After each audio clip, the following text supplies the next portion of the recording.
Okay, assalamu alaikum wa rahmatullahi wa barakatuhu. Welcome back, everybody, to another episode of Muzzybuzz, and I am live now with Hesham El-Meligy. El-Meligy. Okay, El-Meligy. Okay, so he is actually a civil liberties activist and a political activist out of New York City, if I'm correct, in Manhattan. Yeah, okay. New York City. All right, so let me just introduce you. Why don't you go ahead and take a few minutes and let the audience know who you are and what you're about. Well, Jazakallah khair. Assalamu alaikum wa rahmatullah, everybody.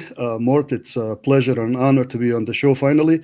Looking forward to cooperation. And what I mean by that is I just started this Ramadan my own, actually, I call it internet talk show. I'm trying to get that to be, picked up instead of a vlog or a podcast or whatever, advance it a little bit. I'm the new Oprah, you know what I mean?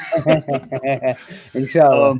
So the show is called Vantage Points with Hesham El-Meligy. And I had the YouTube channel since 2011. But I didn't really get the chance due to many things, whether personal or, community involvement, to focus on that until now. But anyway, so now we have it. And Vantage Points, I have a beautiful logo designed by our brother, Davi Barker. He's a genius graphic designer. I recommend him for anyone.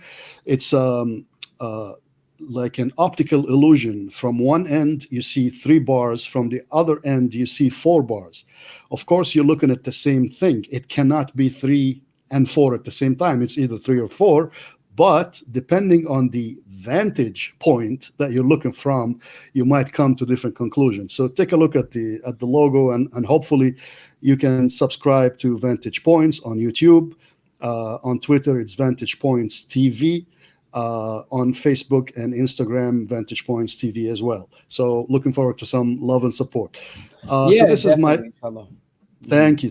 This is my latest project, which I hope to become a platform for the Muslim community in the United States, and by extension, where Muslims are minority and English speaking, to have their own ways or platform to discuss our own issues, not being sound-bited and not being stereotyped by others. Mm-hmm. We discuss our own issues by ourselves, and I look up to Muzzybuzz, to the Mad Mamluks, to 21C, and many others, the Dean Show, the mm-hmm. Dean of these shows.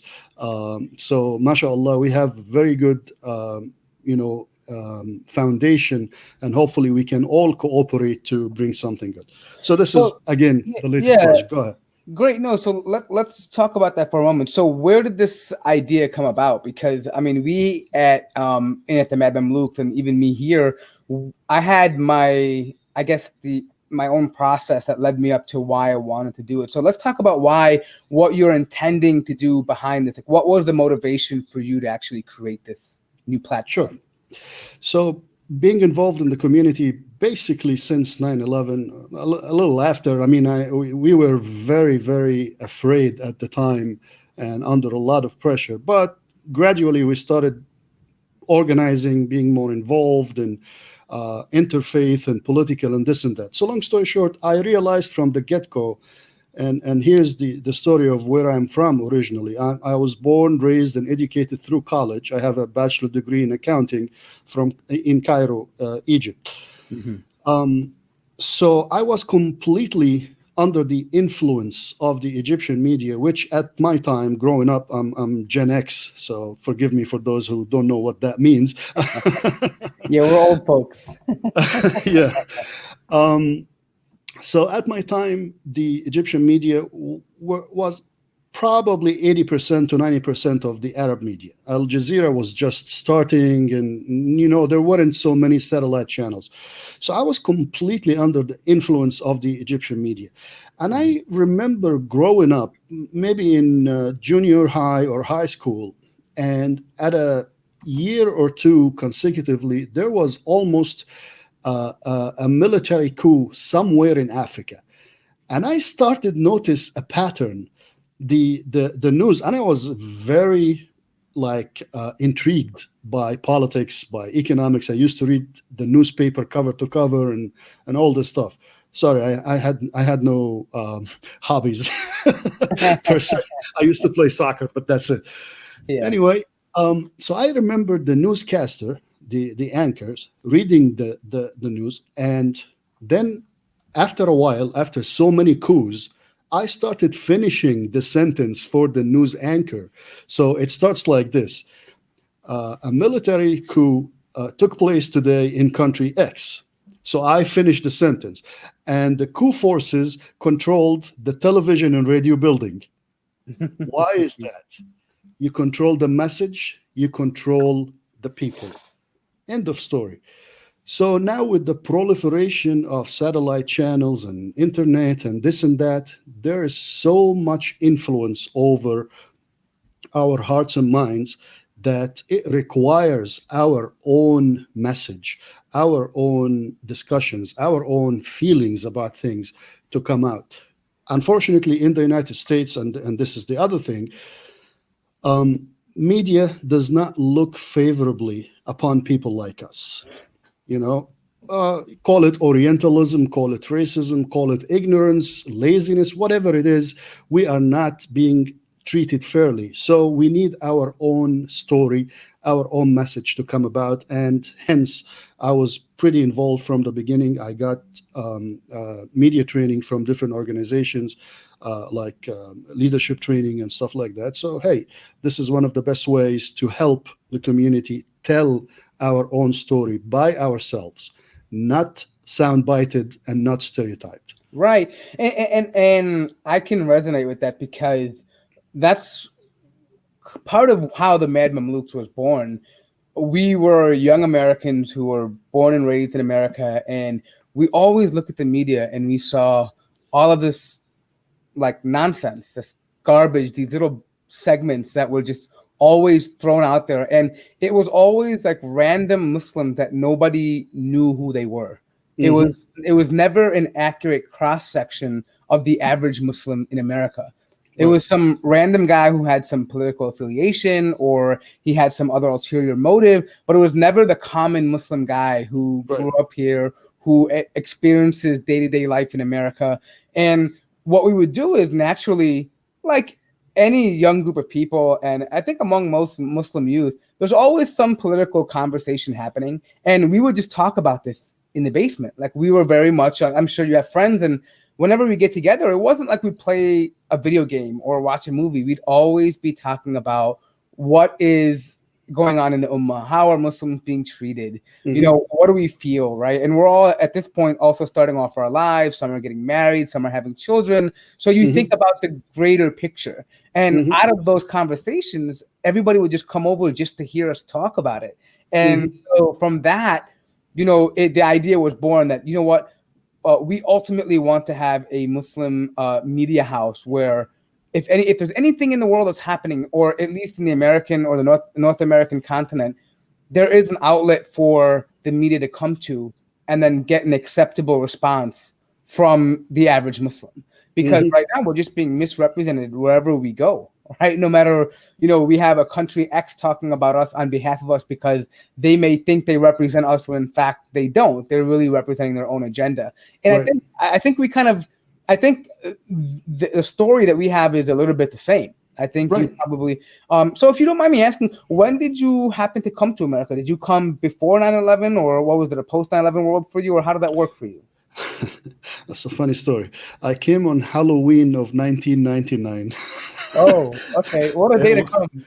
Right. It was a Sunday, and it was October 31st. And at the time, the switch to the winter time was the last day of October. So a magnificent trifecta. Sunday, October 31st, Halloween, switch to the winter time. And here I am coming out of the Egypt Air flight, and the immigration officer greets me with, "Welcome. Did you hear about the crash?" I said, "What crash?" I said, "The Egypt Air crash." Said, no, no, no, no, that wasn't a crash. That was 10 days ago. A crazy guy wanted to go to Turkey or something like that, and they apprehended him. Said, no, no, there was a crash. I said, what are you talking about?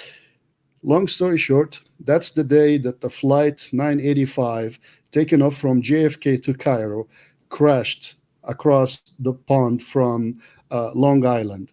And we SubhanAllah. did not know because apparently we took off at the same time or something like that. But long story short, I it was a shock, and I was disoriented and whatnot.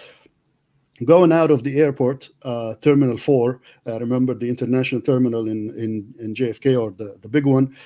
And before I even greet the people waiting for me, I found the microphone stuck in my face from CBS News, and I was on prime time before I stepped foot. Well, alhamdulillah, you knew English, right? So you were able to communicate with them. Right. So I have this video finally, and I can share it with you later. Yeah, awesome. We can go ahead and put that up.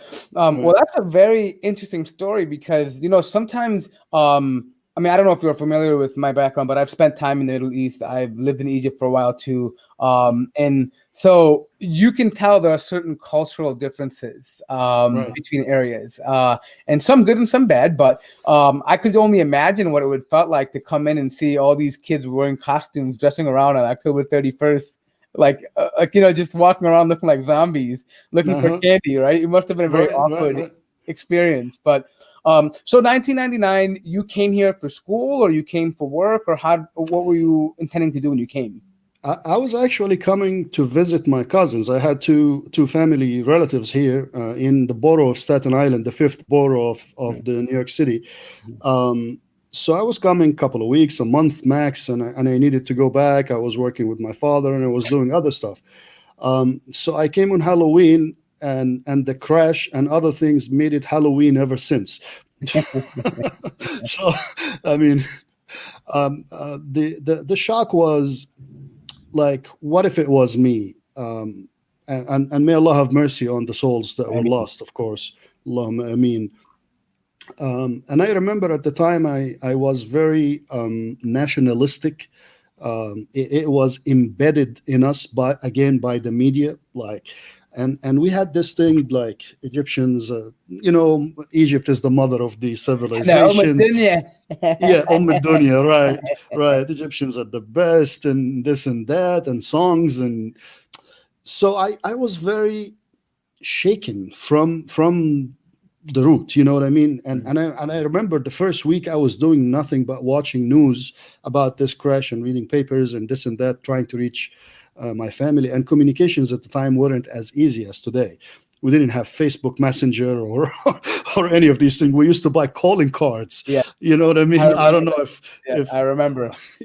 So anyway, so that I think that definitely, effectively changed my life. Right. I stayed a little extra, and then thoughts came and this and that, and I decided to stay. Then I got married, and here I am almost 21 years after. Alhamdulillah. Yeah, I mean, so you touched on something that's, I think, is very important. It's not mutually exclusive for for Egypt. I think this is a problem generally in the Arab world where this hyper nationalism exists, and and I think in some ways it comes out of a fear of being a rebel against the government, like in ways that you don't want to seem like you're in opposition. You don't want to seem like that you are against the grain, because unfortunately in some of our Arab countries, going against the grain means there are dire consequences. Like it's not like the same political freedom that you would have in other countries. And so did you feel like that was possibly a contributing factor to the reason why you felt that way? Probably for some, definitely. I mean, I would say so. For some, they felt that they have to, for lack of a better term, kiss up in order to fly by, you know what I mean? But I think for the majority, or that's my experience, I mean, that's what I experienced myself among the people that I've interacted with throughout my years in Egypt, 28 years almost, that it's more the influence. You're basically literally under the influence.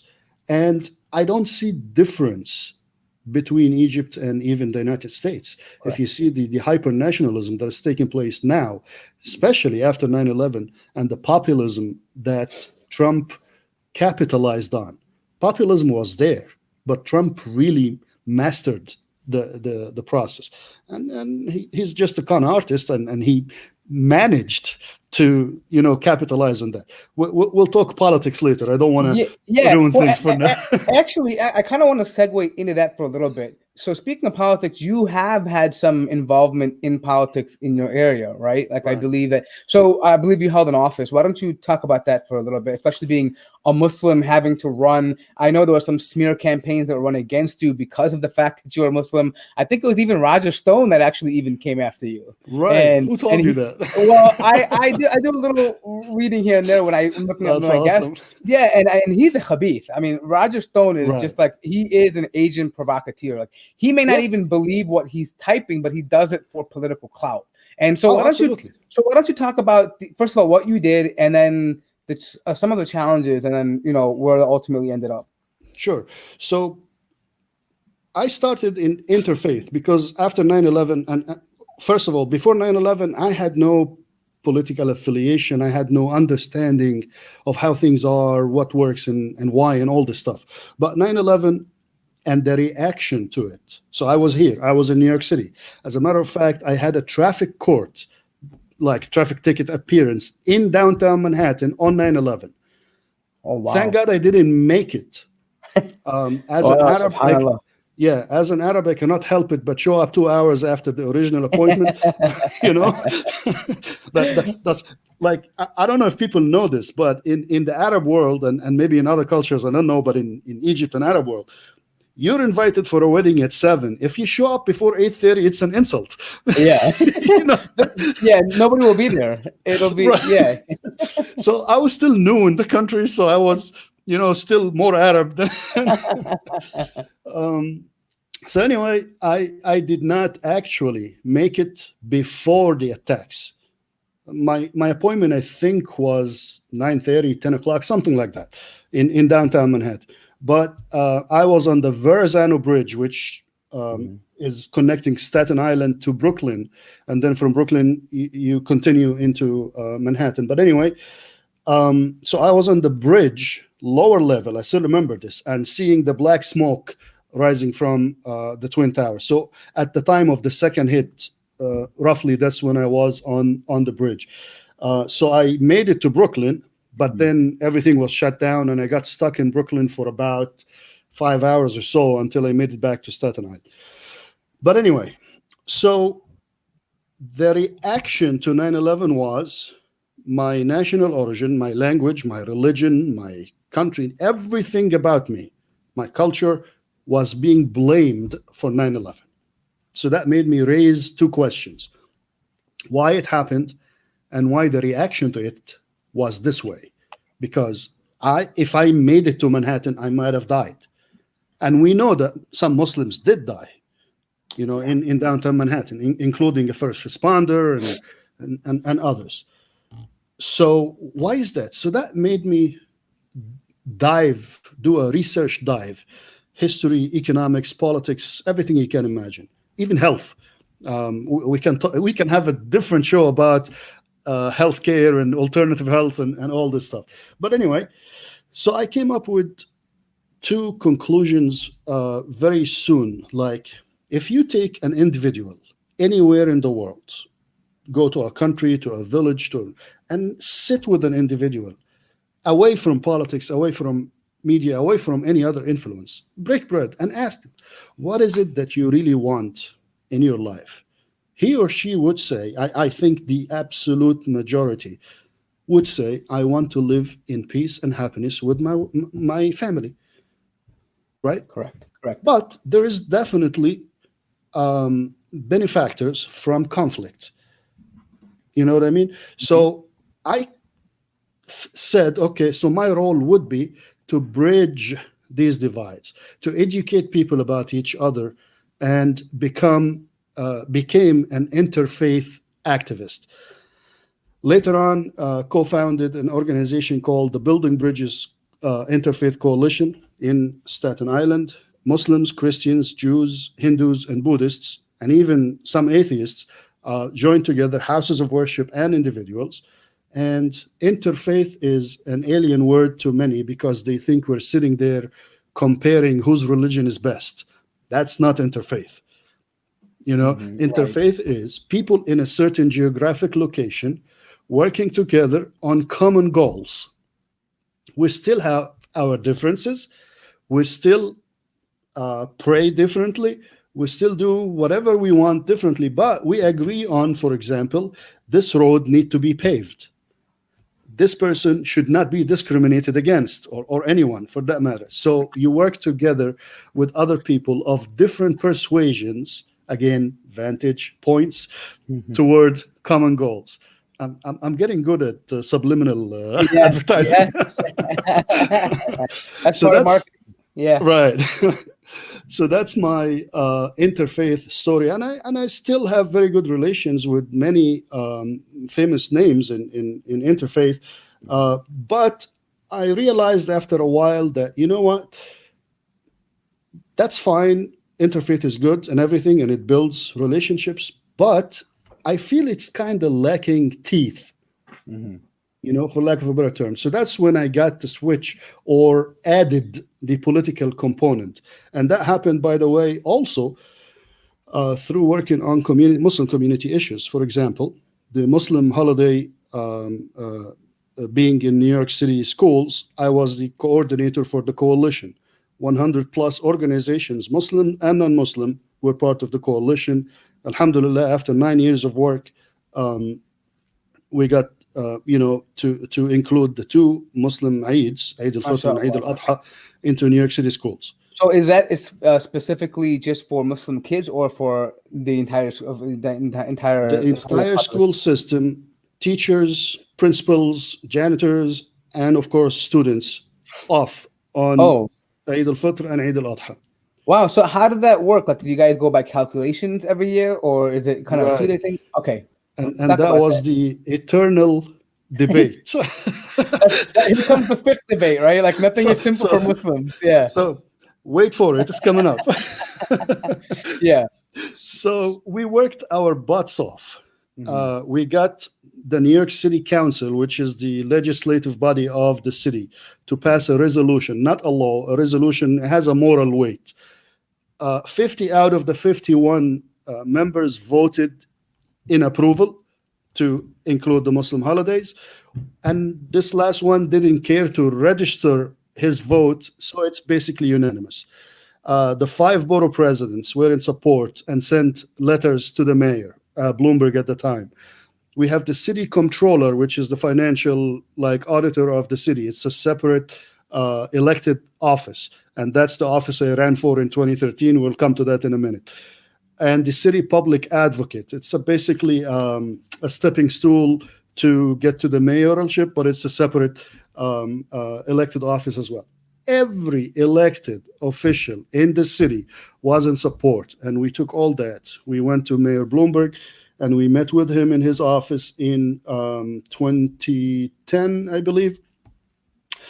And he said no, because the New York State legislature gave him the control over the schools and not the city council or a different department of the city. So long story short. And that comes from Albany, that responsibility? Like they correct. handed it up. Okay. Correct. It's assigned from Albany, New York, the capital. So now, okay, what to do? We had two choices. Either to go to the state legislature and pass a law, and lobby for passing a law to make the holidays official holidays for the city, or elect a mayor that would do it. So this is 2010. The next mayoral election was 2013. So we organized, and that's when and where the Muslim community learned how to organize politically in the New York metro area. Okay.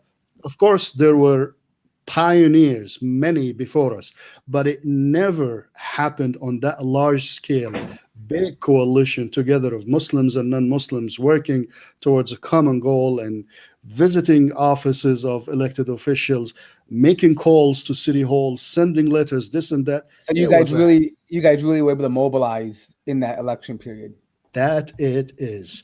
So to the extent that you had 7 candidates on the Democratic side and 1 candidate on the Republican side, all of them said we would add the holidays if we are elected. Oh, wow. Because the voting bloc was large enough that it was important enough for them to actually include that as part of their platform. And that voting bloc wouldn't have came to the surface and became evident without that organizing from before. So anyway, Mayor de Blasio was elected the mayor, and it took him about a year and a half or so to actually do it. But when the decision came a few months before the announcement, they said, okay, we're going to do it. And that's when my heart fell to my toes. Oh boy, which date we're going to close the schools on? Yeah, I could imagine, because you probably never thought it would get there that quickly. And then all of a sudden now you're here with it. Yeah. I'm telling you, I was on the phone with the one of the commissioners of the mayor, with the other members of the coalition, famous Muslim names that most people know. And I'm the one who said, you know what, why don't we wait until we add the Asian New Year as well? You know, I was afraid from the back. Yeah. I don't know what to do. But long story short, they said, listen, we're ready. All right. So now I had to do a study on when to do the holidays. And this is important for people to understand and realize. And you can find this on the website of the coalition, Eid, EID, in NYC.org. All right. You can find the study there. You can download it and read it. It's 9 pages of written and then some appendices. Basically, I asked Dr. Khalid Shaukat, he's advisor to ISNA and ICNA and all the Muslim organizations. Thank you. Yes, aid in NYC.org. So he's he does those study and prayer times and this and that. And I told him, listen, we're in this pickle now. And you know how Muslims are. And even if 1,000 calls out of the 800,000 Muslims in New York City, you know, came to City Hall, it will be a problem. I want to avoid that. What can we do? So we came to an agreement that let's do a study. Let's see the dates in, of course, the United States by naked eye and by optical aids. Same thing in Mecca, and same thing any earlier time in the entire world. So we have 6 different categories. And I told them, listen, let's do this for the next 30 years. And we did it for 30 years. And then I took this table, did some, tabulation and reductions and this and that. And it's all in the study that you find on the website. Long story short, the entire 30 years, it came to 2 days every year. I'm not going to say any more about this. We solved the issue. Read the study and use it locally where you are. You will benefit from it. The United States, Canada, Mexico can benefit from this study. Take it and use it. Anyway, so now, alhamdulillah, we got the Muslim holiday in 2015. March was the announcement in a school in Brooklyn. And the school's been closing on Eid al-Fitr and Eid al-Adha since then. So we're already 5 years into that. So this project was a major political mobilizing campaign. And we're not taking something extra that nobody else has. Schools has been closing on Christian and Jewish holidays for forever. They call, for example, the spring break, it's an entire week following the Good Friday. So Good Friday is off, and then the entire following week is off. Why is that? Because it coincides with the Jewish holiday. Mhm. You have winter break, the week of Christmas. They call it winter break. So Right. it's names, but it is originally religious holidays. But you come to Rosh Hashanah, the new year for the Jewish calendar, and it's 2 days, smack in the calendar, named as such, 2 days every year, no questions asked. So we said, you know what? I mean, the city or any municipality need to reflect its people. And Mhm. Muslims are about 10% of the population. You don't want 10% to be absent from the school on a certain day. And you actually, like, we are part and parcel of the community. So it makes sense that you closed the schools on the holidays. There were many objections, of course, from Bloomberg in particular, but alhamdulillah, we finally got it. So that was a political campaign and education and organizing and this and that. And it really made many Muslim leaders I think like advance their skills and abilities, and many of them are holding positions now in Right. I different mean, places. I'm sure that would be what we'd call a learning curve. Like, you had to jump in knee deep, and I'm sure there was a bunch of stuff you had to learn: how to deal with certain politicians, how to make these appointments, how to just to Right, mobilize, what are action committees, things that are important in a political, I guess, arena that they would expect you to already know, because many people actually have lobbyists that work for them and they right, do all the legwork.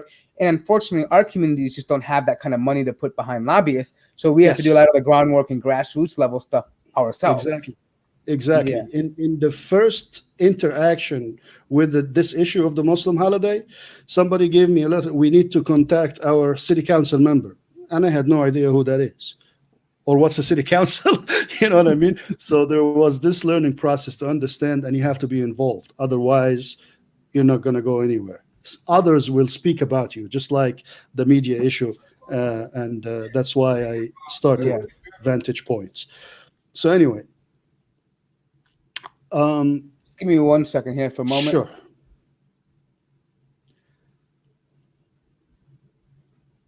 Oh, sorry about that. I had someone come in there. Yeah. So, but I wanted to ask you a little bit of a question. So, let me, and I'm going to kind of bring this into, this is kind of an internal Muslim conflict that you may have experienced in New York City. Hmm. Sometimes in the Chicago community, we always have two groups of people that are perfectly okay with being politically involved. And then you have some that say, no, we shouldn't have any involvement in politics. This has nothing to do with us as a community. They're all crooks and liars. It's not going to benefit us. Did you face that backlash? And how did you deal with that and explain to them that this is something that will ultimately benefit the Muslims in the area? Because obviously it did. When you have a holiday for 10% of the population, Right, it's a pretty big achievement. right. So definitely yes, and we still face it, and I respect that opinion. Some people believe that from a fiqhi perspective, jurisprudence, we should not be participating in the list, and I respect that. That's your opinion. It's a minority opinion, but okay, I respect it. But I think the majority are getting to understand, especially now, especially with the rhetoric of Trump, not actual acts. Because if you compare the acts of Trump versus Bush or Clinton or others, he really didn't do as much damage yet. I mean, he prevented people from coming. I understand that it's a tragedy, and I cried seeing, for example, the Yemeni kid who passed away, and Well, he his couldn't mother get or eight. father couldn't Right. come, and came at the very last minute. I understand such a tragedy, but what else did Trump really do in comparison with Obama, the like who deported many more people than Bush did, and than Trump did so far, Right. who bombed more Muslim countries than Trump did, who drone bombed and joked about drone bombing people. So I am nowhere or no way supporting Trump. That's whoever says that is not like crazy. But at the same time, we should not be easily led and manipulated by either sides. We are Muslims. We should have our own agenda. We cannot be embedded within. We can cooperate with. We can coalesce with. But we have our own agenda because our agenda is based on morals, principles that we cannot play with. Right. You know what I mean? And I'm glad you mentioned that, because I think a lot of times Muslims, when they start talking about politics, the ones that kind of have some opposition to it, they automatically think that we're going to say join the Republicans or join the Democrats or join a party. And I'm not saying you should or you shouldn't, but what I'm more concerned about is the issues that that affect us.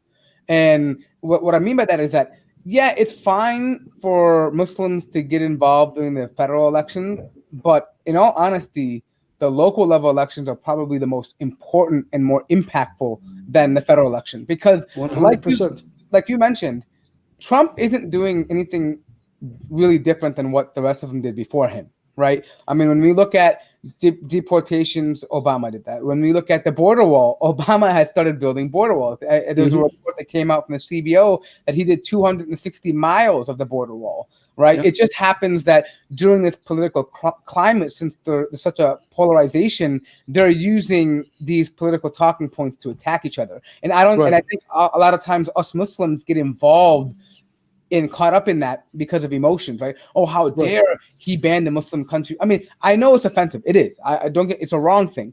But did it truly, let's take a step back and say, did it really happen? Did it really affect us? And ultimately, it hasn't, as much as anybody else would have done anything else to us anyways.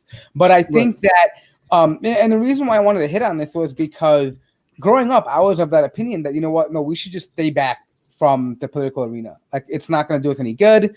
But everybody, they're both, two sides of the same coin. They are, they have think tanks that are working against us.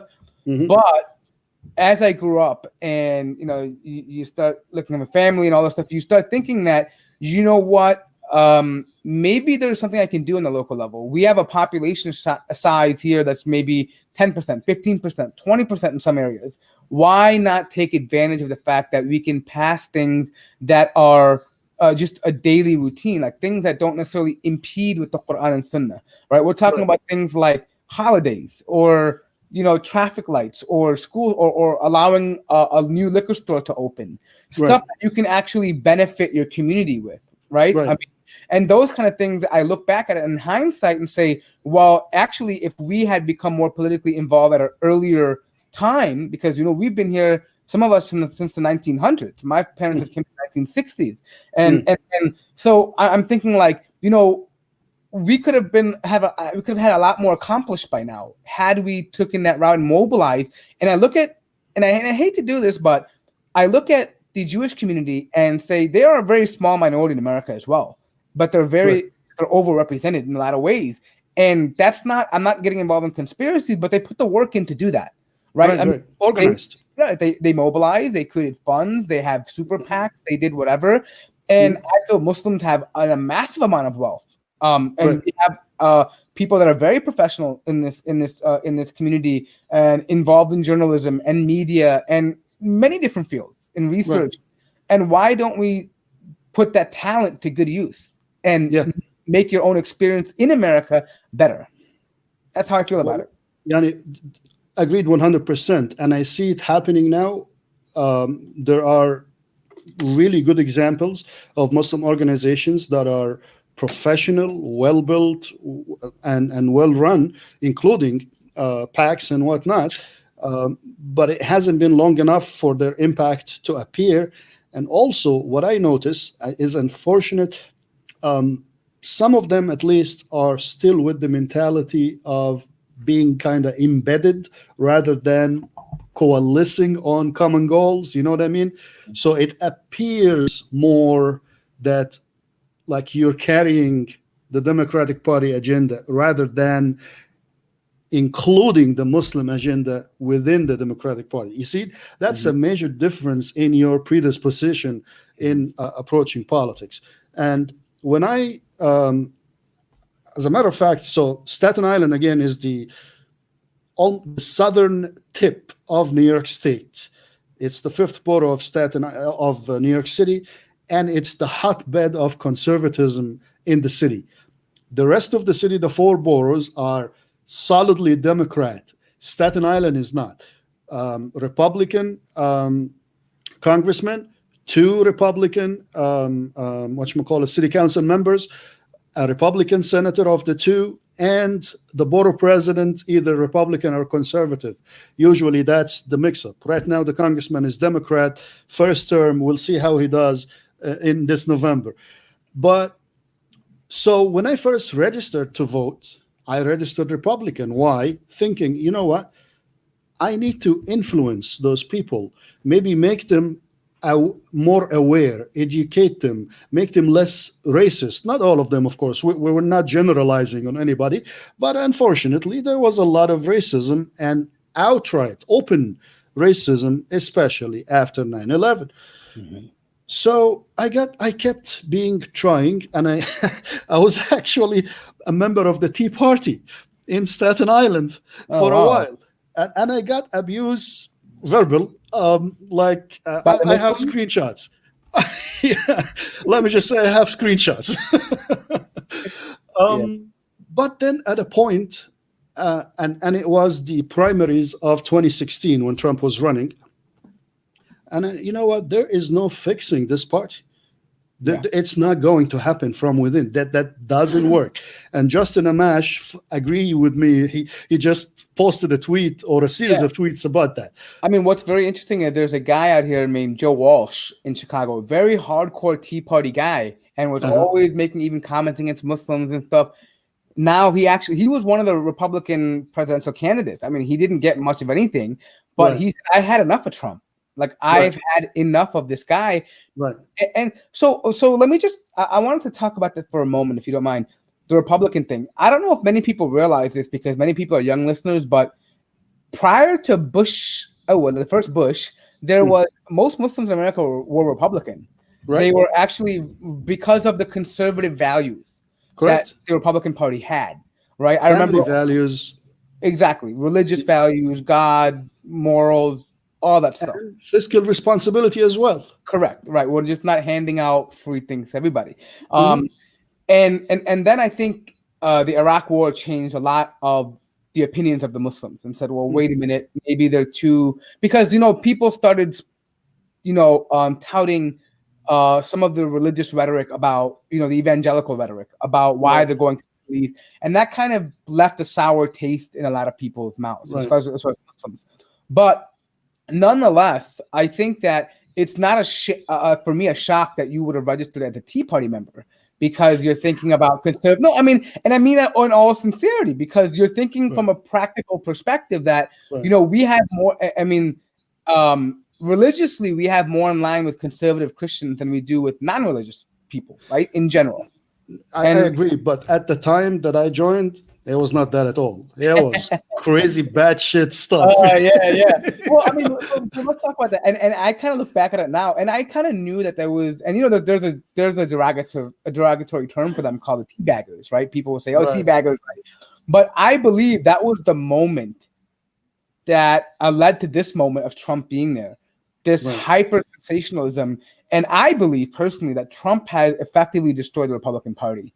There is no way for them to come back and be a moderate. Like, how could a Marco Rubio or a Ted, I don't say Ted, but a Mitt Romney, someone like that who's a moderate center right, come back and lead the party? Because everybody here is expecting some polarizing figure right now, right? Some no nonsense, no political correctness. So how do you go back to the old normal? You can't. I mean, they're expecting somebody to come out politically charged, in your face, doesn't care about anything. And how do you get that? You don't. And I feel like that's where we are now with this. But yeah, there's definitely a vocal, sizable chunk of the party now, whether it's the evangelical part or the Tea Party part or a mix of both, that is taking things into different direction. And if Trump doesn't make it, and if the party doesn't hold the same line, you will find a schism and a division, and it will take from there. But anyway, back to the story. So in in the primary ballot, I voted in New York. In the primary ballot, there was Trump, Kasich, the guy who's the housing and urban development now. What's his name? Ben Carson. Carson, yes. So, I mean, I wrote on my ballot knowing that I'm invalidating it. Those are fascists. I cannot in good faith vote for any of them. Screw you. That's funny. Yeah. I hope I took a picture. I have a picture of that also, for memory. And that's when I, gave up on the Republican Party. But in between, so let me tell you my political evolution, because it might be helpful for people and open their vantage points a little bit to yeah. You see what I did there? But don't forget, I also want to talk about you being a comptroller, like how you got to there as well too.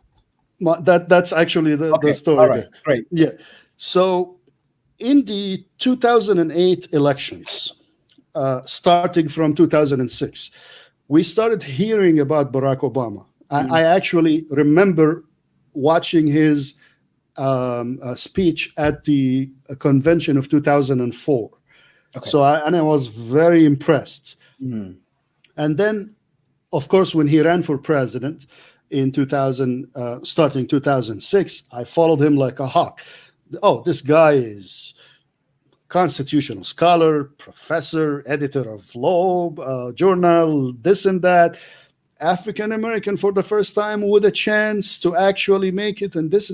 So I was like very much for him, but at the same time, I was hearing this guy who I've never heard about before. His name is Ron Paul, in the Republican primary, talking about wars of aggression against Muslims and Arabs and saying it's wrong and stuff. And I started thinking, is there hope for the Republicans? Really? This guy? Okay. So Ron Paul in 2008 got railroaded. There is no other way for it. So I focused completely on Obama, and I was intrigued and hope and change and all this stuff, to the extent that when he was elected in 2008, I wrote poetry for the first time in my life in English. Do you when remember it? It's the title is Faces of the Youth. Okay. I'm gonna dig it up and send it to you. Maybe you can put it under the we'll do that. The credentials. So, like, you can tell that I was completely into the hope and change, and finally we got someone educated, decent, balanced, all this stuff.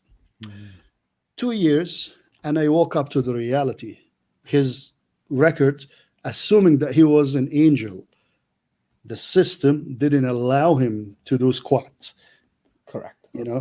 He got the so-called Obamacare, but it's full of holes and problems. Watered down. Right. Yeah, I can talk about that separately. I actually work in the insurance field, but I studied that. So anyway, but Guantanamo still open 16 years or whatever years after the first promise from Obama to close it. The spying, it's no longer on just Muslims. It's on everybody on the planet. And we can go on and on. Drones, deportation, this and that. Oh my God. So I came to this conclusion of understanding of politics. It is not the party of the president. It is not the color of the president. It is not the gender of the president, but it's the system, including the presidency, and how a person becomes the nominee of either side of the ruling cabal, whether it's for president or U.S. senator or Congress or whatever. The process of becoming the chosen is the key. And therefore, without fixing the process, we keep focusing on replacing the head and thinking we've done our job. We go to sleep and wake up in 4 years. Nothing changed. Let's replace the head again. And we keep on doing this. So it doesn't work. We are focusing on the wrong thing. Not just the Muslims, everyone. Unfortunately, I mean, almost everyone. Anyway, so in the 2012 elections, Ron Paul was running again. And of course, I was completely outside of the two-party duopoly, two-party system. Republicans and Democrats, for me, are out. What is the next best thing? I looked, you have the Greens, you have the Libertarians, you have the Constitution, you have the Conservative, whatever. Which one is really for liberty, justice, peace, all this?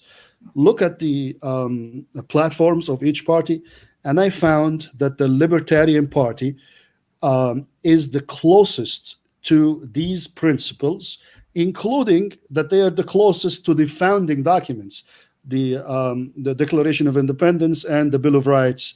I see Muhammad Masoud put something, but I didn't read it. You want to take a break? No, we just highlight the comments. Some of them are coming up, so we just mentioned the comments. Right. So I like to give some feedback, some interaction with the listeners that are watching. Right. Yeah. And I want to give a shout out to Muhammad Masoud, my good friend. He's the one who put us together. So yeah, thank you. Thank you for reminding me. Muhammad Masoud, he facilitated this meeting. He actually reached out to me on email and really pushed me. And so thank you very much for organizing this. Jazakallah khair, Muhammad. Yeah. So I looked at the Libertarian platform, and you know what? This is the closest thing to the principles that I, as a Muslim, identify with. And also, it is the closest thing to the founding documents, the Declaration and the Constitution and the Bill of Rights. And why is that? And I see also my friend Maria Bell from New Jersey putting the Republican Party can rebound if the population is dissatisfied enough with the DNC failure to reconnect with the middle class voters that reject. Okay, maybe. We'll get into these comments later on. Just want to display so other people can know. Right. Yeah. So anyway, I did two things at the same time. I joined the Libertarian Party, and I started co-founded an organization called Muslims for Liberty. And you can find our website, muslims4liberty.org. The founders, the main four founders were Will Coley, Davi Barker, Rami Osman, and myself. These are the first ones. Davi and Will, both converts, they had started a Facebook page in 2011 with that name. And when Ron Paul did very well in the Republican primaries in 2012, I said we have to do something for the Muslim community to get them out of the grip of the two-party system. So we started Muslims for Liberty to educate about Islam, the true Islam for Muslims and non-Muslims, and also about the political process. And, you know, we're non-partisan. We're not really I work with the Libertarian Party, and I also work with the Democratic Party. As a matter of fact, right now, I'm an elected committee member for my locality in Staten Island in the Democratic Party, meaning I could become a delegate for the convention. But of course, you got to shoot me before I go to this convention. But anyway, so back to the story. So in 2013, and that's where Roger Stone comes in, there was city elections, as I mentioned, mayor, public advocate, comptroller, and the 51 city council members. So I attended the Libertarian Convention, and guess who was running for comptroller at the time? The Manhattan Madam, Kristen Davis, who supplied women for the former disgraced governor, Eliot Spitzer of New York. And who was the mentor and the one managing the show from behind? Roger Stone. Oh, wow. I bet you were ecstatic when he first got arrested. I'm sure you might have been happy about that. Karma. Yeah. So before we get into that, what does a comptroller do? Why don't you explain that first? Because people don't even know what this is, how this is relevant. Sure. It's a separate elected office. So you have the mayor is the highest office. The public advocate, although their activity is not that much, but they're second. And then third office in the city is the comptroller, which is the financial auditor of the city. You know, they can audit city agencies and come up with reports and stuff. Of course, politics in the city is messed up, similar to Chicago and Los Angeles. But, you know, so essentially it's oversight to make sure that the tax dollars are being spent properly and that everybody has the budgets they need. Right, more or less. More or less, right. To that. Mm-hmm. So it's a separate elected office, and it was held before by John Liu, the first Asian to hold the office, and he was a friend, and he used to come to like every Friday, whichever mosque you go to. I mean, you'll find him. I used to see John Liu more than I see my wife on Fridays. So anyway, so Kristen Davis is running.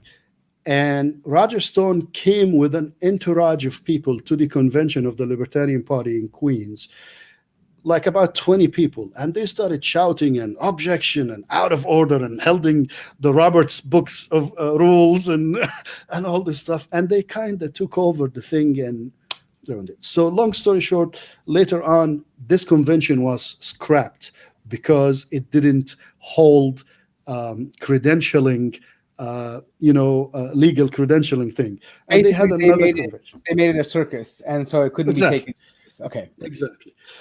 But Kristen Davis was chosen as the comptroller candidate for this time. For the Libertarians? Based on that, this scrapped convention. Okay. So the party held another convention now in Manhattan. Okay. A month or two after, and I went to attend, just participate, learn the process, this and that. So I'm sitting there, and she's the nominee, and I'm saying nobody will come up, nobody will go for it. Nobody. I wasn't running for. I'm not ready. I'm not prepared. I don't want to run as a third party.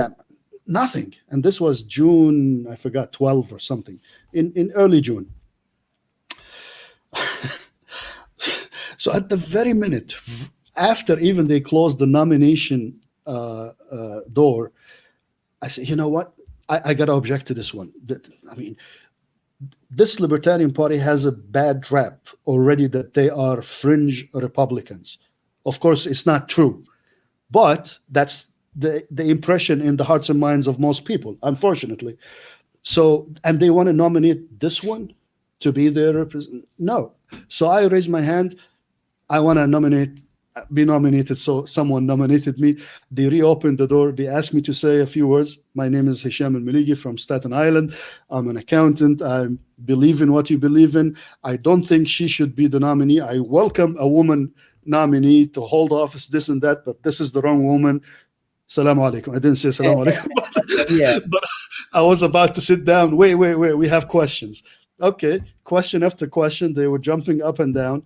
Long story short, she got one vote. I got the rest. So basically, you kind of just off the cuff, you just answered without having policies written down. You just kind of off the top of your head answered these questions about it wasn't that involved. It was principles that we believe in, basically. Stuff. So they wanted to verify that you were a true libertarian. Yeah, more or less. Along party lines, that's what they wanted. I'm not going to go there and say give a pony to every citizen. Right. Although we have an individual in the Libertarian Party who actually makes a character. He wears a boot on his head and he gives he says he will give a pony. But anyway, so left the convention, and my text message to my wife, close friends, and this and that. Holy ish, I am the Libertarian candidate for comptroller. Yeah, I mean, I'm sure that was a shock to everybody. I mean, how did that happen? It shocked me. Yeah, of course. I mean, maybe you felt like how Trump felt the day he won the presidential election. I don't think he thought he was going to win, and maybe you had the same shock he did. Maybe. So anyway, that's how I became a Libertarian nominee. I had to collect something about 3,750 signatures from registered voters around the city in order to be on the ballot. Registered libertarians or from any party? Because at the time, Libertarian Party wasn't an official party, then it was any registered voter who did not sign for any other candidate.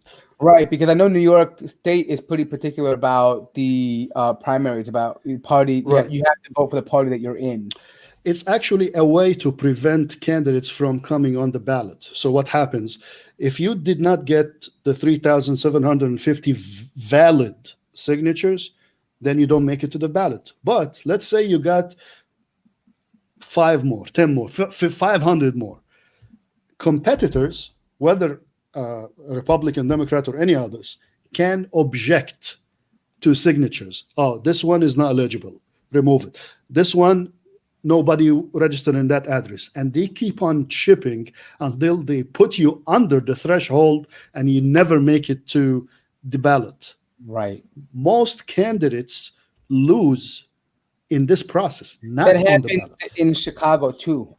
There were some Muslims who got involved and they went and accused them of doing fraud and putting on people double names. And I always wondered, like, why couldn't they digitize that process? Like, why is it so? Why does it have to be a physical thing where it seems like you're setting yourself up for failure by doing that? Actually, no. It benefits those in charge. Who are they? The Republicans and the Democrats. Because the Board of Election is made of Republicans and Democrats. Right. It's a club, and you ain't in it, just like George Carlin said. Yeah. So anyway,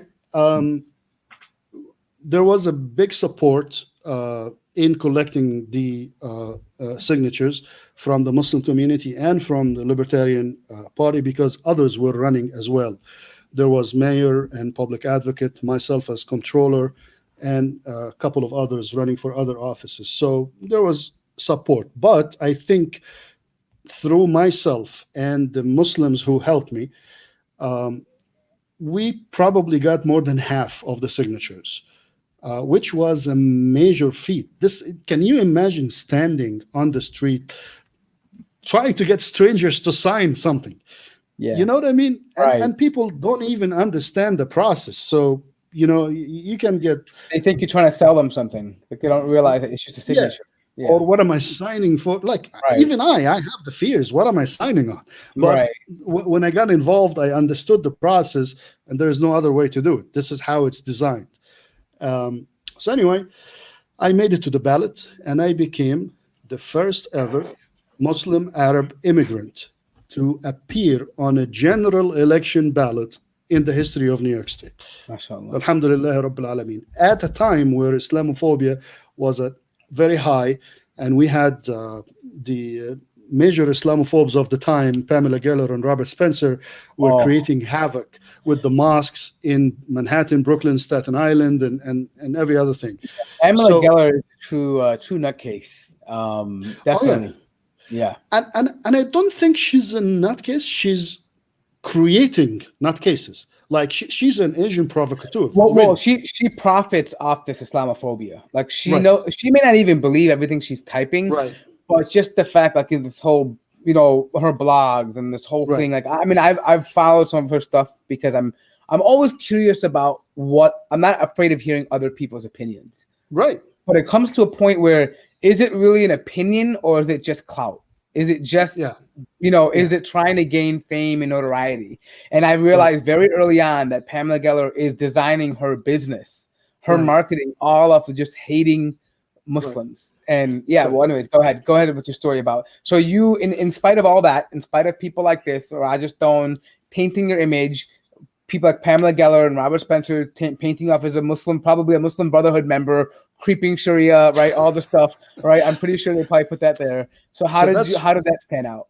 That's what Roger Stone tweeted about me when I actually won the nomination. He tweeted, and I have a screenshot of it, and that's maybe what you found, that my name is not the real nominee, Kristen Davis is, and I am supported by, listen to this, Al-Qaeda, Taliban, and the Muslim Brotherhood all together. And it's funny because they all hate each other, right? But yes, they're all supporting you. So you're the one that made them come together. Like you made them a Jama'ah because they I can't help it. I'm a uniter. But That's but funny. unfortunately, to the ignorant or willfully ignorant recipient of such message, doesn't make a difference. It's more hate and stuff like that. But anyway, speaking of Pamela Gill and Robert Spencer, they came to Staten Island to oppose a mosque in person.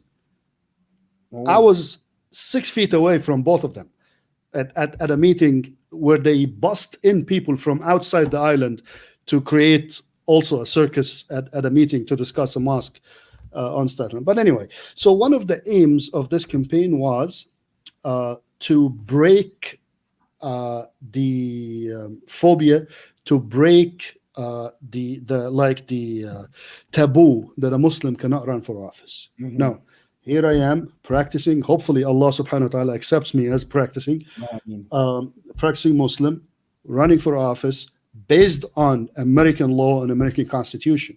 Mhm. There is no conflict whatsoever in that. And I studied this in depth, and we can talk about it later. But anyway, alhamdulillah, so I made it to the general ballot. Understandably, and I've known from June, since I was nominated, I will not win. In order to win elections, you need to have more money, in most cases, than the other candidate. My entire campaign was $5,000 cash and $5,000 in-kind donations. Mhm. Like somebody made the website for me, for example. And this and Right, that. right. The winner, which I've known from the primary date, had $3 million. It was a done deal from the beginning. Money talks. Yeah. Mhm. Yeah. And it's not just money, it's the machine under the money. How do you get this money? You have an organized machine. You know, people come together, even if they disagree on certain things. But again, going back to the Jewish community and the Muslim community and organizing differences, they understand the value of coming together and organizing. So, alhamdulillah, of course, I got 5,000 votes. A little more than 5,000, but alhamdulillah, it's per the dollar. It's a very good investment on the money, especially Right, that. 1,000. Yeah, so I mean, you can imagine $1,100 for every vote, so you get $1 for every vote. So Right. $1, yeah, pretty good. Yeah, you got Yeah, 5,000 votes. Yeah, I mean, I think that the experience is the most important. right, Like the experience of going through that and showing the example that, hey, it is possible Mhm. for a Muslim who is practicing to hold the office. I mean, or at least to be on the ballot for the office. Right. And I think this is where the mobilization part would have really helped you, where if Muslims were able to mobilize and have a pack where we can say, you know what, collectively, even nationwide, you know what, there's a campaign here. Let's funnel some money this way. Right. Because that's equally important for us for representation collectively as a group in America. Right. At the time, there was a new Muslim Democratic Club just established. I think also, 2013. It was too new, but it was also within the Democratic Party, so they couldn't support me because, you. Right. Yeah, right. I'm not part. But alhamdulillah, the experience, as you mentioned, is beyond out. I don't need to run for office. I can run campaigns. I can help others run, and many others are running now for office, and we see how it's going. So I had a question for you, and this is a theory I've had for a while. Like I understand that what you went through as a process is invaluable. But some of my concern, and I share it with some other people, is that once you get elected, you know, they say a CS and a JS, politics is just dirty. Right, you're gonna have to taint your hands with something. Right. So I thought about that. I said, well, we have to be politically involved. I've come to that conclusion. We have to get involved, otherwise we don't have a voice. So what I was thinking about ways. Well, how do we then make a difference? And I like I said earlier, you know, money talks. So I was thinking, what if we were able to create a PAC where we donate based on specific issues and guarantees. Like, you know what, you want to represent us in Chicago or New York or whatever, whoever it is. Well, we want this back from you. We want a positive vote for this, and we'll give you that way. We're just really aligning on really specific issues to the point where it's actually backed by our monetary effort. Like we're actually saying, this is the issue that we want, and that's how we're going to trade here, right? Because it seems to me that that's how the best way we keep our hands clean, where we do it that way. And this goes to my realization that I don't need to run for office, and my realization that voting for president for the Muslim community, especially if you're not in a swing state, is a futile process. If you live in Florida or Michigan, your vote might make a difference. But Chicago and New York. Yeah. It's going to be no matter what. Right. Even the million Muslims in New York State, let's say they have 200,000 votes. It's not going to make a dent. Hillary Clinton won by 1.5 million more votes in 2016, won New York. So I don't see that as the issue. The issue is organizing from the ground up, from the local office, and then that will force the change on the higher level. And let's talk something before I get to the Muslim Congress members. Let's talk about Justin Amash for a second. What did Justin Amash pass? Nothing. Right. But he's influential. He finally left the party, as many should leave both parties. But he has a voice, and that's the important thing. Principle, moral. Right. I don't know because of his Palestinian father, but that's a different issue. He's Christian, not Muslim. Right. So Justin Amash is someone, we'll never agree with anyone on everything. Let's put this out there. So there are things that I disagree with Justin Amash. But principles and morals matter, and look at what he can or cannot do. So let's now go to Rashid Tlaib, Ilhan Omar, Congressman Carson, Rene Carson, I forgot, I'm blanking, African-American brother. Keith Ellison. Keith Ellison now is the Minnesota AG, Attorney General. Right. But anyway, okay. So what did we achieve by having them in Congress? Actually, okay, so let me say this. Ilhan Omar did, for the Palestine-Israel issue, more than anybody in history. Why? She raised it up for discussion. End of story. And I think she challenged the common narrative that you have to be by Israel no matter what. And the idea that, because, there's a common theme among, at least on a federal level, that we are unconditionally going to be behind Israel, and that's just, there's no ifs about it. Right. And I think she was able to put a real thorn in their behind and say, well, wait a minute, we just don't, just agree with you like sheep, right? We're going to question some of our, our motives here. Right. And I commend her for that. And then also the hijab issue, like the fact that she wore her hijab in Congress. But let's talk about the part that didn't really help us. Like, and that's what I want to hit on. Ilhan and Rashida seem from the outside. I don't know them personally. I haven't talked to them, but from what I see, what I hear, what I read, it seems that they are more embedded within the Democratic strategy rather than having an agenda. Of course, if you're going to run in the party, you have to work the ropes. And that's the moral question now, which you were raising a minute ago, what to do in this case. And in my opinion, I don't care about being elected. It's nice, it's fancy, but what am I achieving if I don't have the machine that supports me from the ground up? Right. You know what I mean? I'm not saying they shouldn't win. I'm not saying they shouldn't run again. I support them. I donated to Ilhan's campaign.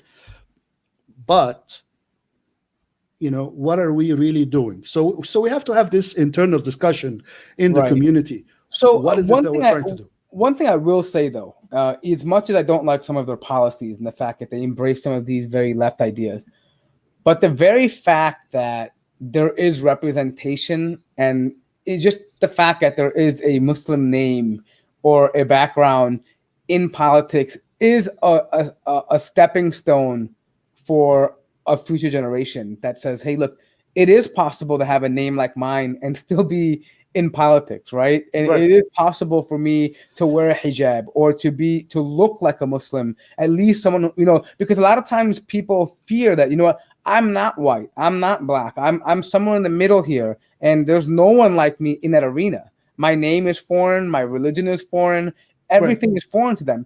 And I think now this has I have to credit them with the fact that they did open the doors in some ways to encourage others to also take that platform who could do a better job. That's invaluable. Right. That may Allah subhanahu wa ta'ala bless them, guide them, and assist them, and forgive them for whatever shortcomings, right?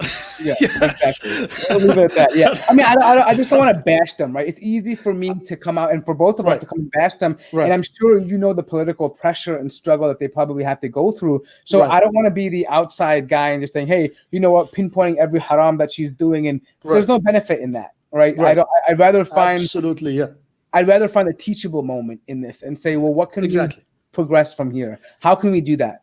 And they are pioneers, and they deserve the credit. And what they did is invaluable. But now that we experienced it, let's regroup and let's talk about strategy. Is it beneficial this way, or we can adjust certain things? You know what I mean? So there are policies within the both sides of the aisle that, of course, do not pass the Islamic muster. Anyway, we can talk about this forever, but again, may Allah subhanahu wa ta'ala guide, protect, assist, and forgive them, inshallah, to become better at what they do and become better Muslims, inshallah. Allahumma ameen, ameen. Yeah. Somebody left a comment here. I just wanted to see what your thoughts on that was. Maria Bell says, Saddam, I'm curious as to what you think of the think tanks now. I'm assuming that they probably you had a previous view on this, and perhaps now one, if you have the same view or not. Shout out to Maria. She's a friend from New Jersey, Libertarian Party, the chairman of the North Jersey. Thank you for this. So basically, her point, and we spoke about this before, both parties have established networks of the grassroots support, including organizations, including think tanks. Those think tanks basically research and write reports that later on become adopted as the platform or the policy of the party or the candidates. The Muslims, we have ISPU. It's very good, but of course, what can it do within the sea of? Right. It's not influential enough that people will actually adopt from it. Like it's there, but they do good work, but it just doesn't have the coverage it needs in order for people to actually adopt principles within their policies from it. I would say the coverage and the influence increased tenfold in the past few years for ISPU. That's good. Alhamdulillah, mashallah. Yeah. Hopefully more. May Allah subhanahu wa ta'ala guide them, assist them, and forgive them. Allahumma ameen. And under the leadership of our dear sister Hiba Dalia Mujahid, may Allah guide her and all the team. Ameen. We lack this infrastructure, not because we lack the talent, but we lack the funding, even though there are many, many, many wealthy Muslims in the United States. So we have to work on this. We have to build institution. I'd rather build a school that we can pray at its gym than building a mosque. Yes, the hadith says, whoever builds a mosque for the sake of Allah, Allah subhanahu wa ta'ala will build him a palace in Jannah. Understand? But you can pray anywhere. You can pray in the street, even. But how are you going to teach your children? You went through the American school system. Is that a good experience for a Muslim? Yeah. I went through, alhamdulillah, I was able to go through both. And I realized the benefit of being in a Muslim system and also the non-Muslim. But I think the point that you're hitting on is important.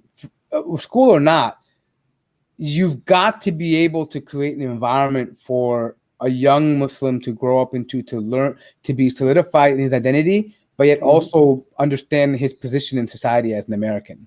Right. That has to be taught. It cannot be, if you leave them to figure it on their own, it becomes very challenging, especially in light of in a post 9/11 world, in a post Trump world, right? It's very polarizing, and you don't want them to live double lives or triple lives, or we don't want them to have many faces. We want them to be comfortable with who they are and represent themselves accurately. And there's no shame in being a Muslim. There's no shame in being an American. There's no shame in your skin color or any of that nature, right? And I think that's the important part here. And they can only learn that when you create an environment like a school that does that. And to your credit, I know you're in New York, and I'm in Chicago. We have communities that have many masajids around me. I'm in Chicago right now.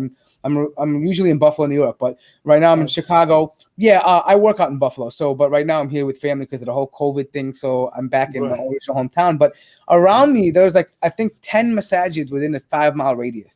I think we have enough masajids. Aside from Yom al-Jum'ah on Friday prayers, nobody's in the masajid. We're lucky if we have one saf, right? Yeah. So we have these grand masjids with masajid with parking lots and gyms and some of them, all these facilities, and they're underused, right? Now, what if you were able to use that for schools,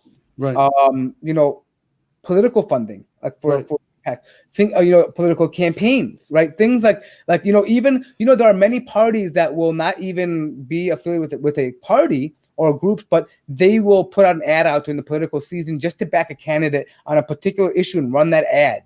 And say, and that creates an influence. And especially now in the age, it's so much easier for us now because we live in an age where Facebook ads are cheaper, Twitter ads. Marketing campaigns are so much easier to do than it was in the 80s and 90s where you had to buy airtime on TV. We're able. Revolutions are started on Twitter nowadays. Exactly. You know what I mean? That's unheard of. You can reach literally millions of people by a tweet. Right. And it's free. Exactly. Right. And this is where I'm at right now. And I would love if I wish I had the time to do this right now, but with all the projects going on, I don't. But I always wanted to see if there's a way to start a Muslim super PAC, where we're going to be very direct. We're just collecting money to put behind a political campaign. We don't know who yet, but these are our principles, and we're going to be sure that it falls in line with these principles. Whoever we give, however we're going to disperse our money, and then also part of that also goes into supporting a think tank. So we create policies on how to, once we get these candidates, how to advise them on how to treat us, or at least give our perspective. There is Engage. I'm not sure if they are registered as a super PAC. It might be a different registration, but they are political. You have Polygon, started a few years ago, focusing on Capitol Hill. So you have, of course, the very old, not old, anyway, AMA, the American Muslim Alliance. They had their PAC going back to before Bush 42. So it's there, but it's not supported by the Muslims enough, by the people who should support it. So alhamdulillah, we're talking about it, we're raising the issue. Hopefully people will become more involved and more aware where their dollar should go. Right. Again, you mentioned there is a mosque in almost every corner in Chicago and New York. But how many schools are there? How many organizations that take care of the homeless, battered women? There are battered Muslim women from Muslim families. Who's doing the job? Shout out to Muslims Giving Back in Brooklyn, New York, that's now going national. They have a shelter, they have feeding project, and they were one of the people, one of the organizations that the NYPD spied on. Yeah, I followed their work very early on, where they would actually go and remodel people's homes, and they would give food aid. They have a food campaign, and they would give it to anybody. It didn't really matter. People in the community that needed it. And that kind of stuff is engaging. That is grassroots. That's how you. And so this kind of touches on something that we've talked about before.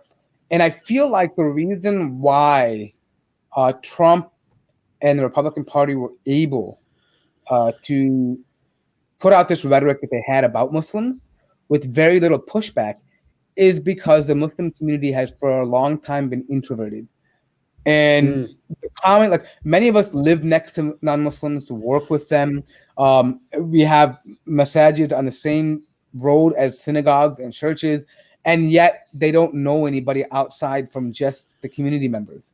Right. And if people don't know you and view you as outsiders, it's easier for a candidate like Trump to, to make those comments, and they can't defend you because they don't know. But once you build that bridge and you become more active on a grassroots level, not just talking and having a dawah, open masjid day, I mean, giving to them, supporting them, helping them in times of need, they will say next time, wait a minute. My friend, my neighbor, my community actor is a Muslim. My doctor, my lawyer, these are all Muslim people. They're not like what you're talking about. And I think that's where we need to work on that if we are going to have any political influence in the future. One of the ways that I think would go a long way is having open houses in masajid or whatever, schools or organizations for the neighbors and invite people. Right. There are many who do it, but the majority, I don't think they do. Yeah, my thing is it can't stop there. It has to go a little bit beyond that. Oh, right? Definitely. That's the initial, but I think a lot of people do that and they say, oh, we've done our job. We just opened it up. And it doesn't stop there. It requires more effort than that. Oh, no, definitely. You have to get out of your chair, out of your comfort zone and go. Yeah. I'll tell you my first story of joining an interfaith event.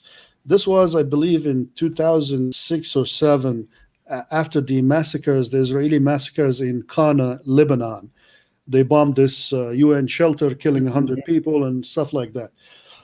So I find from my local paper, the religion editor, we used to have a relationship. She interviewed me the day of 9/11, and we had a relationship. So long story short, she told me there's this event about genocide. And in my mind, it came right away. Are you kidding me? I didn't say that, but in my mind, this is happening. Israelis are massacring hundreds of people, and you're talking about genocide, about something else. So I went, like in the beginning, I said, no, I'm not going to go. Mm-hmm. And then I was I want to see what's going on. I want to know who's doing this. Mm. So I went, took my wife and went. And I got to know beautiful people. I was apprehensive in the beginning, afraid, don't know what I'm stepping into, afraid of saying or doing the wrong thing. But you know what? Let me try. If I didn't get out of my comfort zone, I wouldn't have made it to become an interfaith pioneer in the United States, including establishing the Building Bridges Interfaith Coalition. Those are the people, my partners in this coalition. Wow. So from that came out this, a new project or a new built a relationship. Mm-hmm. I became a member. Mm-hmm. I brought in others, and it started that way. And then I became a member of a private clergy group. I was the only Muslim at the time. There were 3 rabbis from the different schools of Judaism, 6 or 7 or 8 priests and ministers, men and women from different Christian denominations. Yeah. And we used to, I can no longer do this now because of my day job, but it's still going on, having breakfast on rotation every Tuesday morning at each one's home or house of worship. That's very interesting because, sorry to pull this out, but there is actually a quote breakfast club that happens in Washington, D.C. And there was recently a Netflix documentary about this, about the prayer breakfast, where the brotherhood, basically, I think the fellowship, whatever they call it, they use this as a way to network and influence politicians, so much to the point where they have people who are not even part of their fellowship now pay money to come into these breakfasts or prayer breakfasts, whatever, and then get just to mingle, to be able to be in the presence of someone, to get some exposure. And that's how powerful these little grassroots things can become. Right. So this was like a private group, small, much smaller than this one that you're mentioning. But from that, when Pamela Geller and Robert Spencer created this tempest in a teapot about the mosques being built, including the one on Staten Island. Those were the people who came and stood with us in front of City Borough Hall in a press conference in support of the masjid. MashaAllah. Wow. Get out of your comfort zone. Go talk to others. Meet them. Get to know them. Let them know you. Absolutely. And then they will in turn come and support you in your time of need. Because I think there are genuine people out there who are good-hearted and they understand that you are human and they're human. And ultimately, like you said earlier in the show, that we all have the basic human needs. We want security, we want safety, we want opportunity. We want to be respected and have and those are common themes among many people you'll find. Once you get past the political rhetoric, you get past that, you're able to then kind of see the humanness. What you're doing is you're humanizing each other. A lot of times when you don't interact with them, it's easier for you to dehumanize and to marginalize people because you don't view them as people, right? You view them as the other side, right? Exactly. Not human beings. And that's a great point. Yeah. Right. So breaking bread or even without bread, just get to know them. And I want to give a shout out to two of them in particular. Reverend Melody Butari and Reverend Susan Carlson, two Christian ministers. Melody from Olivet Presbyterian Church, Susan Carlson from the Unitarian Universalist congregation. Melody had me on the 10th anniversary of 9/11. It was a Sunday, 10th anniversary of 9/11. In her sermon, she inserted me to talk to her congregation for 5 minutes. Wow. About the Muslim experience. And that's really powerful. Yeah, that's really powerful. Can you imagine that? Yeah, subhanAllah. Susan Carlson had me speak at the Unitarian congregation many times. Two of the beautiful, most supportive people I've ever met in the United States. Of course, all of them are good people, but, that's what happens when you come out of your comfort zone, meet people, and you remove the ignorance and the hatred and the divisions between you and them. Listen, you can say this. Listen, I have my morals and my principles that I have to abide by. That does not mean that I want to force it upon you. No, you do your thing, I do my thing. But we agree on certain things. For example, again, this pothole should not be left like that. Nobody should be discriminated against. We need to feed and clothe and shelter the homeless, for example. These are things that we can work on together for the benefit of everyone in that location.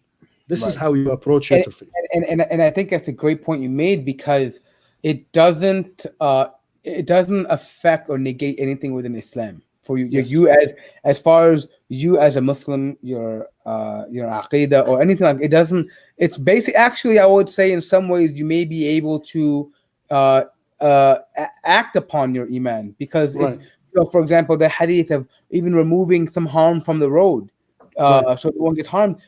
You could equate a pothole to that, right? And say, well, we're making effort to make sure people don't harm themselves, or that people are not going hungry, or there's programs for people, right? And that kind of stuff is really important, because I think what's happening now is that, I can say this for my parents' generation, they weren't sure. Well, there's two things.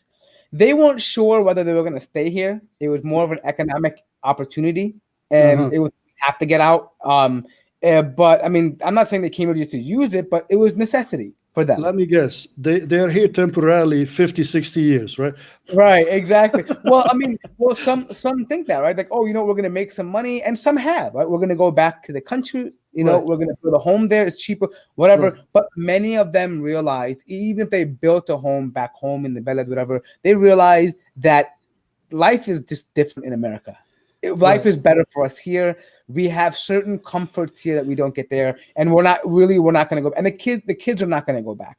So we're going to be here. So that's the first thing. Now we are in a position where we know that we are going to be living here generationally. That we're going to. My grandfather is buried in America. My uncles are buried in America. Right. That shows you that we have like generations that are going to be living here. Now, what do we do? And that leads to my second point. What I was going to make is that when our parents came, or the first generation came here, they were in survival mode. You know what? Like right now, we have the luxury to argue about, what kind of mosque that is, or what kind of masjid that's going to be, or the fiqh of Eid. Like we have the luxury of arguing about that. For them, it was like, hey, we're scrambling to find a center to pray Eid in, right? We're scrambling to just have a Sunday school, right? But now, as we've been more settled now, thank God, alhamdulillah for the work they did early on, that we have more options available to us. And now we've got to find a way to navigate and make best use of these options that we have. Right. And so first, I wasn't picking on your parents. I was in my mind making a joke about the people that I hear a lot about. Oh, well, we're just coming here temporarily, but it's been 50 years, uncle.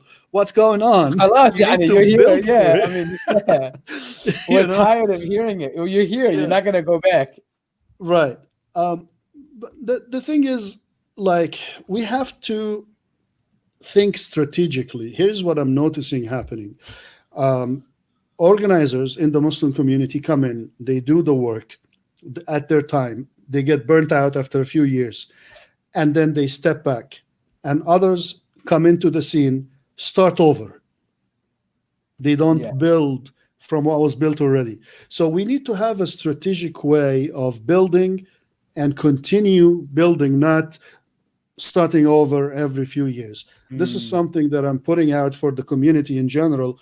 Of course, there are many good examples now, like established organizations that does that, but we need, of course, more, and we need more education. So hopefully listeners and viewers would take this to heart and do that. Right. I mean, I like I said, I agree with you. There has to be more coordination, and then more of it to be widespread. And I agree with that 100%. So let's talk about like what you're doing, if there's anything particularly you're doing now, and then if there's a way that some of our listeners, maybe who are local to New York, who are hearing this, that want to get involved, how do they, do what you're doing? And maybe some of the other listeners who are not in New York can at least maybe take a blueprint and say, well, so why don't you just talk about what you're doing right now and, on a community level? Sure. So to be honest, the involvement in the Muslim holiday and the election campaign that I went through took a lot of me, energy, money, or lack of building myself, basically.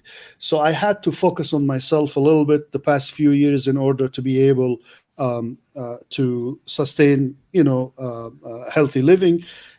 But the Vantage Points show is what I'm hoping to enable our community at large to have a platform, just like what you're doing right now.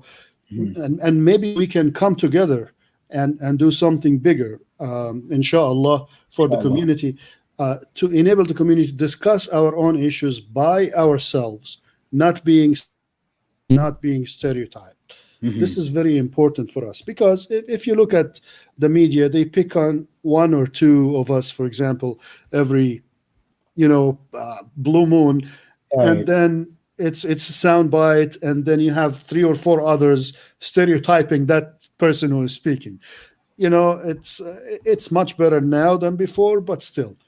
So, and I'm hoping that this becomes successful. I'm still in beta mode, basically figuring out the mics and the camera and this and that. I'm doing everything on my own. Like I'm trying to be CNN without the satellites, basically. Yeah, I mean, like I said, and we always offer that. Like, if you are willing to, if you need some help or anything, let us know. I mean, Sim from our other podcast, that we went through that same learning curve. What kind of mics to buy, what the camera is, how do you switch between? I mean, we were not a media company. Right. I was an IT nerd, right? So I just just had to figure this out on the go, and it's just and I appreciate what you're saying about that. People don't realize the effort that goes in. They think it's easy just to set up a show, get a guest on. It's not. There's work that goes in. There's there's a lot of stuff that is that we have to do to prepare. But if people are maybe I'm going on a limb here, but if people are looking to do a political campaign, would you be willing to? Can they subscribe to you? I mean, are you going to be doing some content on how to do that as well? Like, meaning, because I'm sure there are many maybe younger people who they're thinking about getting involved and they just don't know Right. where to start. So I'm kind of known, and people can communicate with me. So the page is Vantage Points TV on Twitter, Facebook, and Instagram, and Vantage Points on YouTube. Reach out to me, and also you can send me an email through info@vantagepoints.tv. So email me if you need. There is the Muslim Democratic Club of New York. It's within the Democratic Party. So if you choose to work within the Democratic Party, this is your go-to. There is no similar club for Republicans, but there are independent, clubs or groups. But I could help you. I could guide you and give you my experience. Inshallah, if you want to do this, get involved. Thank you. Yes, info@vantagepoints.tv. Or I could connect you with others. So and there are now organizations, Muslim-run organizations, that help candidates get into the field and train them and stuff like that.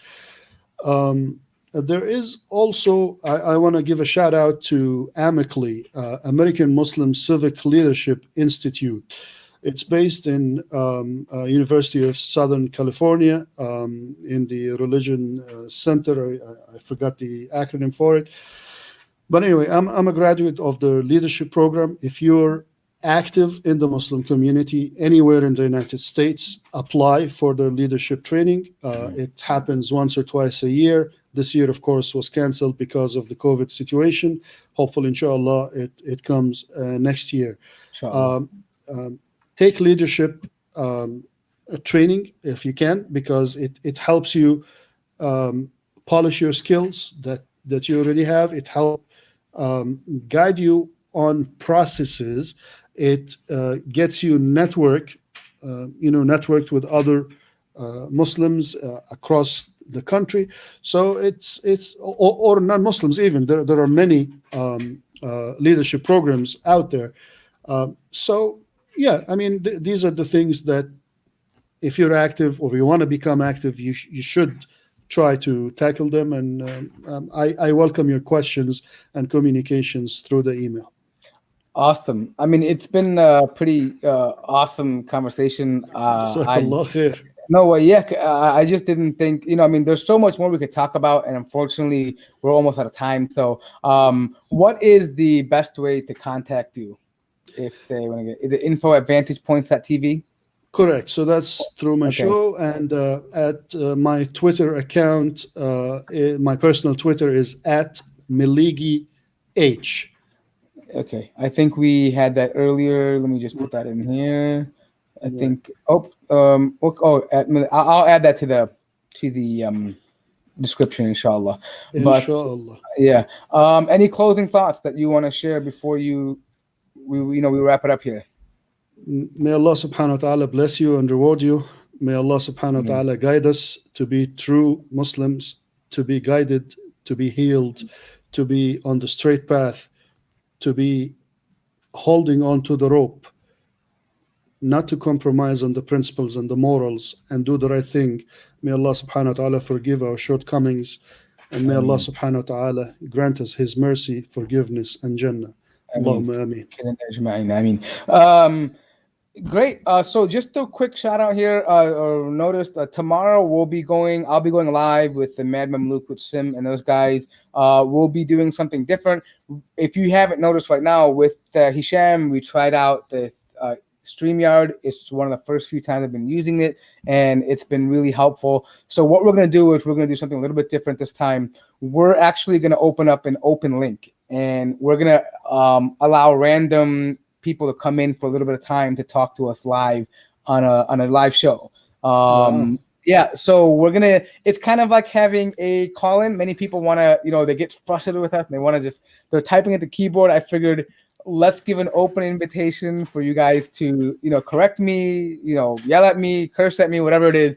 but we'll give an opportunity for listeners to do that. So that will be tomorrow. It should be around, I think, 8 p.m.